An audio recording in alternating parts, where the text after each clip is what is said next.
konsistente ba siya? Possible bumalik yung mga drug lords? Oo naman. Drug lord, gambling lord, Pocos.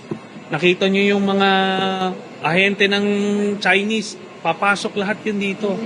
So yun lang po ang apila natin. Hindi po tayo gumagawa, hindi po kami gumagawa ng ebidensya at kwento. Binumulat po namin kayo dito.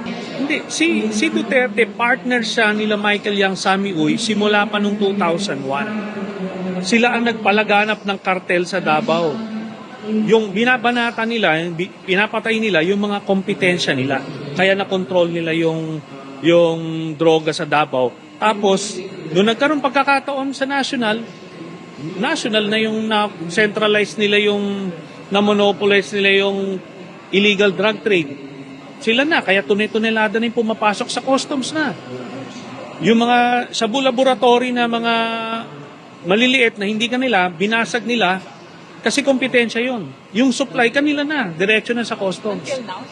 Wala na sila sa pwesto. Di ba pinaguhuli na ni President Marcos yung may mga general.